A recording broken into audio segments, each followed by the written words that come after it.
What's up, guys? Ivan here with getivan.com, and in this video we're going to be adding another episode to my Scrapebox and web scraping tutorials.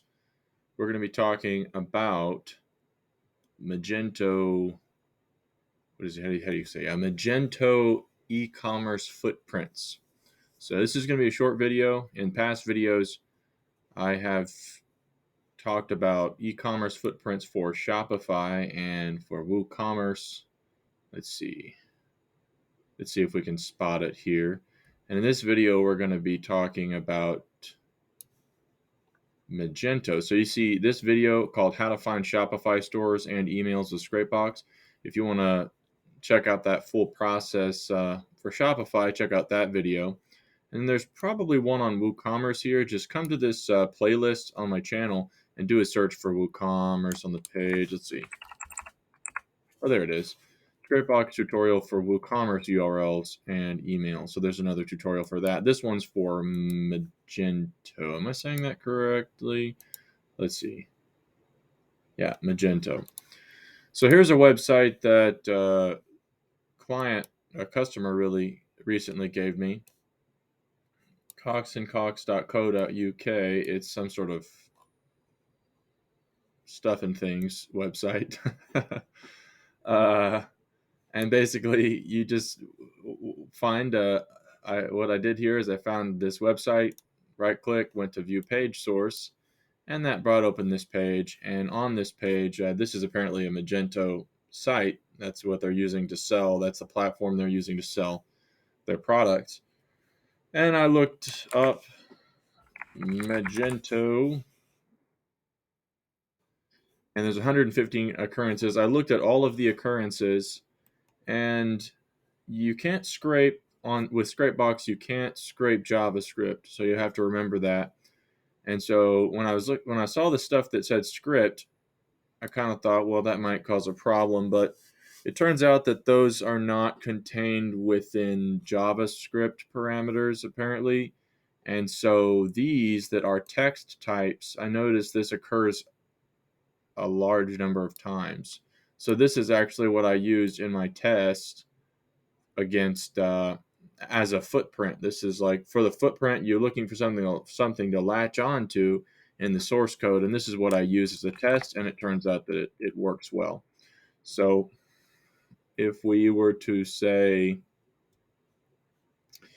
take this over to one of these servers, let's see, it should be this server. For Scrapebox, I got this stuff in this notepad here. Then we can open, let me drop this down here. We can open up our add-on for Page Scanner right here.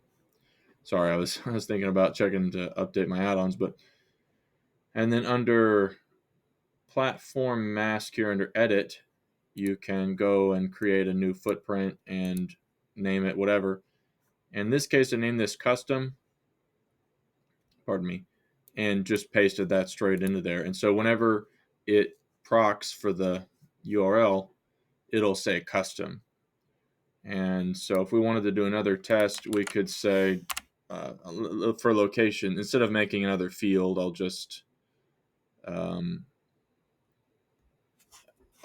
put something else like random that is probably not in the source code, like Burkle,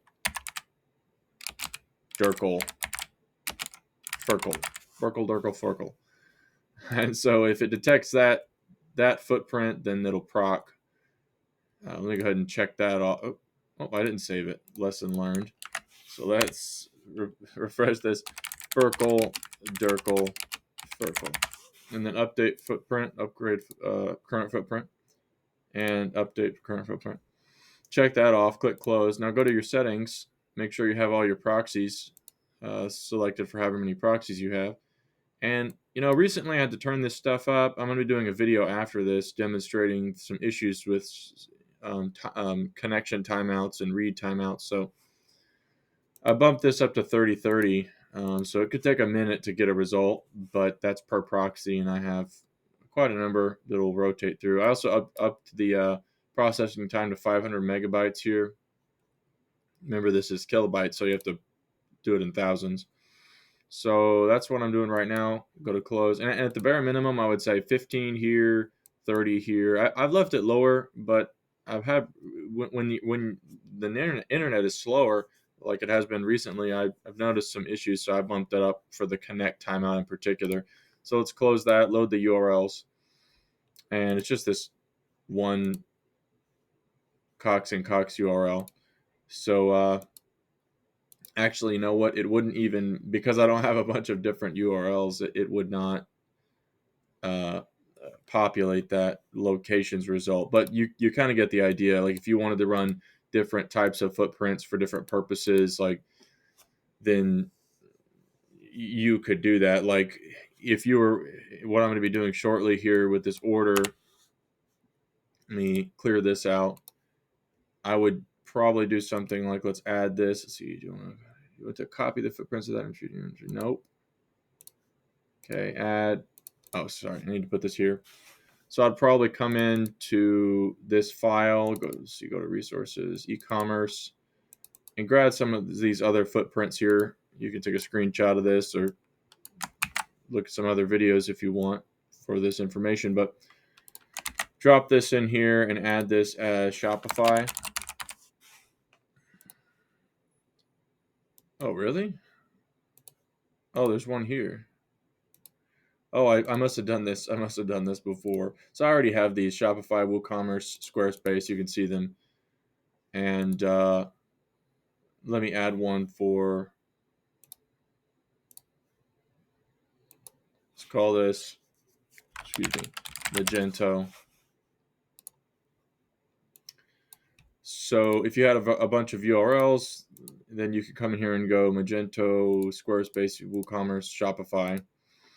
And then obviously with a big list of things, you could have them tagged for each of the e-commerce footprints that they apply to.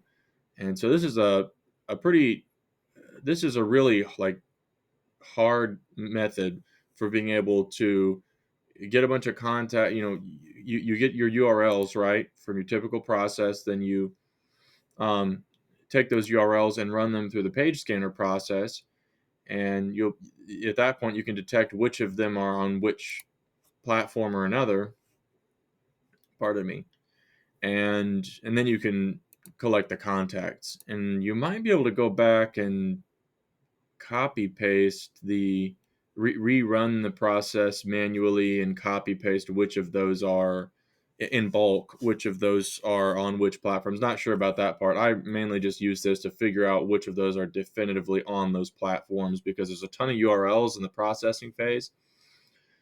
And so it's really helpful to be able to do that, because then you can absolutely determine which of those are, have online shopping carts. So that's pretty much it, guys. I'll put the Magento footprint that I used, and let me actually just demonstrate that before we cut this off. Let's go page scanner, and actually let's load these all up, and let's